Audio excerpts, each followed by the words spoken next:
Really special guest in the studio who's going to share a little bit about a wonderful book. James? Thanks, ladies. Yes, I do. I have Dr. Clifton Potter.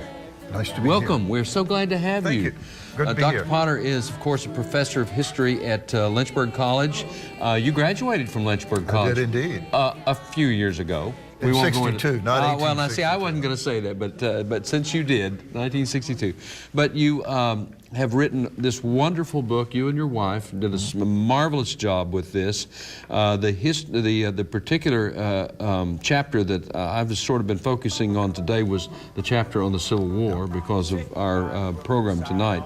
But you tell a great story about Lynchburg, and talk to us a little bit about Lynchburg, perhaps a little before the war and then during that time. Well, in the 1850s, the city of Lynchburg was the second wealthiest city in the United States after New Bedford, Massachusetts. And the wealth of the city was built on tobacco. And it was, by 1860, one of the most important rail centers in the Upper South. 3 rail lines running through Lynchburg, Virginia and Tennessee, Orange and Alexandria, and the South Side, and then the canal, the James River Canal, which linked Richmond with the, supposedly it was going to link Norfolk with the Ohio River, but the railways put an end to that, so it goes no further than Buchanan. But it was an important addition to the transportation system in the city of Lynchburg. So the good news is it's a transportation center before the war. Yes. The bad news is it was a transportation center after during the war because it made it a huge target. That's right, and that's what Hunter was supposed to be doing, was to destroy the rail lines in Lynchburg and cripple the canal, and thus cut off the supplies to Lee and his army. Why didn't the North attack this rail center, this critical rail center, before 1864? Lynchburg is remote from the center of battle. And of course, half of the battles in the Civil War fought in Virginia. And Lynchburg is really remote from those battle centers. And in order to reach the city, the Union forces had to break through the Shenandoah Valley, and they didn't do that until 64. So it was well protected. Well protected. Well, okay, the rail center that it was then, though, it also was something that was very critical to the South. And let's talk about the need then for the hospitals and all of the other things that happened. Because it is a rail center, it becomes a hospital center. Now, I know everyone has seen the scene in Gone with the Wind when Scarlett goes down looking for Dr. Meade. And that's nothing compared to Lynchburg. There were 32 hospitals here. 32 hospitals in Lynchburg. In Lynchburg. Many of them located in converted tobacco warehouses because tobacco was no longer being grown in Virginia. It had been replaced by regular edible crops. And so those tobacco warehouses were empty and they were converted into hospitals. Also, all of the hotels in the city became hospitals. Lynchburg College, the original Lynchburg College, became a hospital. And private homes were used for soldiers that were recuperating. When, in addition, of course, to the medical care needed, there was also a POW center. That's correct. The POW camp was located where Easy Glass High School is today. And it was originally built as a facility for 500 prisoners. It was a transit camp. And when it was opened in April of 1862, there were 3,000 prisoners there. Stonewall Jackson sent them from his Valley campaign.